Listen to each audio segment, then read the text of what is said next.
উনুন test of Bengal, সহজে রান্না শেখার ঠিকানা।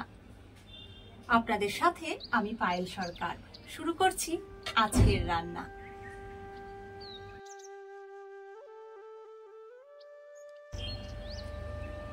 আজ রান্না করছি পুরনো দিনের হারিয়ে যাওয়া একটি রেসিপি, পাকা তেঁতুল দিয়ে ইলিশ মাছের এই রান্নাটা।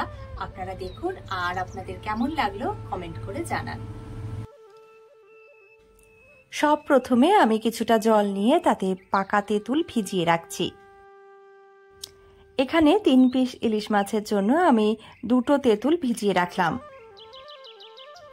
তেঁতুলের নাম শুনলেই কিন্তু আমাদের জিভে জল আসে, আর এই রান্নাটাও খেতে এতটাই ভালো হয় যে জিভে লেগে থাকার মতো স্বাদ। এই রান্নাটা খাবার পর অনেক দিন এর স্বাদ যেন আপনার জিভে লেগেই থেকে যাবে। মাছগুলো ধুয়ে তাতে নুন আর হলুদ আমি মাখিয়ে রাখছি। উনুন টেস্ট অফ বেঙ্গল সব সময় চেষ্টা করে আপনাদের কাছে বিশেষ বিশেষ রান্না বা দৈনন্দিন বা রোজকার রান্নাগুলো খুব সহজ পদ্ধতিতে করে দেখানোর। তাই চ্যানেলটি এখনো যারা সাবস্ক্রাইব করেননি তারা চ্যানেলটিকে সাবস্ক্রাইব করে বেল আইকনে গিয়ে অল নোটিফিকেশনটা অন করে নিন।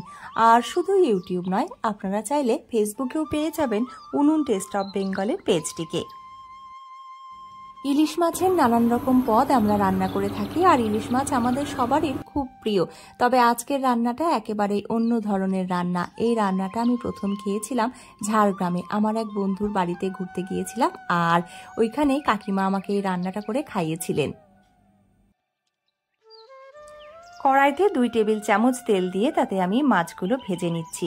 ইলিশ মাছ আমি কখনোই কড়া করে ভাজি না, তাই মাছগুলো দুপাশ হালকা হালকা করে ভাজা হলে আমরা তুলে নেব।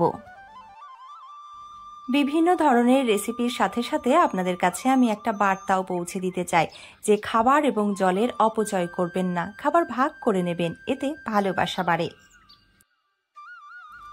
মাছগুলো ভাজা হতে হতে আমি ভিজিয়ে রাখা তেঁতুল থেকে বীজগুলো ছাড়িয়ে নিলাম। বাঙালির রান্নায় জাদু আছে, এই কথা অস্বীকার করার কিন্তু কোনো উপায় নেই।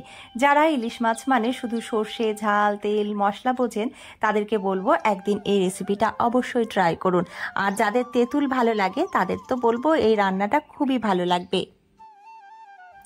ইলিশ মাছের এত সুন্দর একটা রান্না, আর সেটাও পাকা তেঁতুল দিয়ে যে এত ভালো একটা রান্না হতে পারে এটা না খেলে আপনি বুঝতে পারবেন না।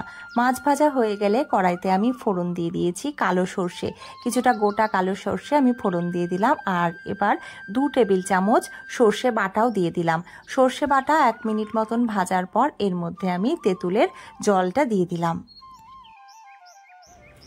আপনারা যারা ভিডিওটা দেখছেন আমি নিশ্চিতভাবে বলতে পারি ভিডিওটা দেখতে দেখতে আপনাদের চোখের সামনে গ্রাম বাংলার কোনো চিত্রকল্প ভেসে উঠেছে এতক্ষণে। দেখুন মশলা ভাজা হয়ে গেলে এর মধ্যে আমি দিয়ে দিয়েছি চিড়ে রাখা কয়েকটা কাঁচা লঙ্কা, আর দিয়ে দিয়েছি হলুদ, আর সাথে দিয়ে দিয়েছি লবণ। দিয়ে দিলাম 1.5 কাপ মতন জল। তেঁতুল মানে কিন্তু টক নয়, এই রান্নাটা কিন্তু হবে টক ঝাল নুন মিষ্টির একটা ব্যালেন্স সহ রান্না। আমি এবারে চিনি দিয়ে দিলাম, এখানে আমি 2 টেবিল চামচ চিনি দিলাম। অর্থাৎ এই রান্নাটা খাবার পর এর স্বাদ হিসেবে আপনি বলতে পারবেন না যে খুব টক কিংবা খুব ঝাল কিংবা খুব নোনতা কিংবা খুব মিষ্টি, কোনোটাই বলতে পারবেন না। এই প্রত্যেকটা স্বাদের মিশ্রণ হবে এই রান্নাটা। ঝোল ফুটে উঠলে আমি এর মধ্যে ভেজে রাখা মাছগুলো দিয়ে দিচ্ছি। ইলিশ মাছ আমি যেহেতু একটু কম করে ভেজেছি তাই ঝোলে ফুটিয়ে নেব 3 থেকে 4 মিনিট। এইভাবে আঁচ কমিয়ে ঢাকা দিয়ে দিচ্ছি। আর এই রান্নাটা একেবারে ঝোল ঝোল হবে না, ইলিশ মাছের গায়ের সঙ্গে ঝোল যখন মেখে আসবে বা শুকনো হয়ে আসবে তখন আমরা নামিয়ে নেব। ইলিশ মাছের প্রচলিত স্বাদের থেকে একেবারে অন্য ধরনের এই স্বাদের রেসিপিটা আপনাদের যদি ভালো লেগে থাকে তাহলে কিন্তু রেসিপিটা শেয়ার করতে একদম ভুলবেন না, কারণ শেয়ারিং ইজ কেয়ারিং।